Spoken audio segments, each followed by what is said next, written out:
তো চলো দেখাই বন্ধুরা, শুক্রবার দুপুরে আমার কি রান্না বান্না হয়েছে। প্রথমেই হয়েছে এই যে ভাত, দেখো একদম ধোয়া উঠছে, গরম গরম ভাত আছে প্রতিদিনকার মতন। হ্যাঁ এই যে, আর তার সাথে এই যে কালকের হচ্ছে টমেটোর ডাল করেছিলাম, এই ডালটা রয়ে গেছে। টমেটোর ডালটা এতটা ডাল রয়ে গেছে, তা যেহেতু ডালটা রয়েছে ওই জন্য একটু আলু ভেজে নিয়েছি ডালের সাথে। এই যে আমার দুই মেয়ে আবার আলু ভাজা খেতে খুব ভালোবাসে। হ্যাঁ, সব বাড়ির বাচ্চারাই আলু ভাজা খেতে ভীষণ পছন্দ করে, তাই যে ওদের জন্য আলুটা ভেজে নিয়েছি।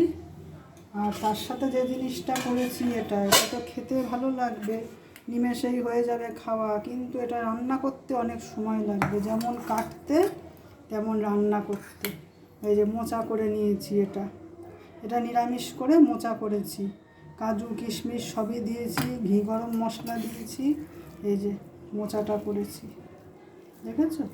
এই যে এটা খাওয়া হয়ে যাবে খুব তাড়াতাড়ি, কিন্তু রান্না করতে অনেক সময় লাগবে, যেমন কাটতে, সেদ্ধ করতে, সব কিছুতে।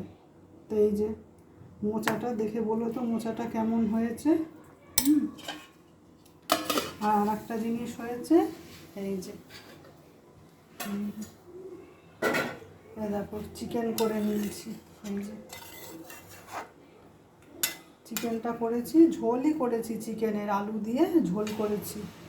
এই যে এখনও নামানো হয়নি কড়াই থেকে আমার, এবার অন্য বাটিতে ঢেলে রাখতে হবে। তা ঠিক আছে বন্ধুরা, এই হয়েছে আমার আজকে দুপুরে রান্না বান্না। তোমাদের যদি ভিডিওটা ভালো লেগে থাকে একটা লাইক করে দিও আর সাবস্ক্রাইব করে দিও।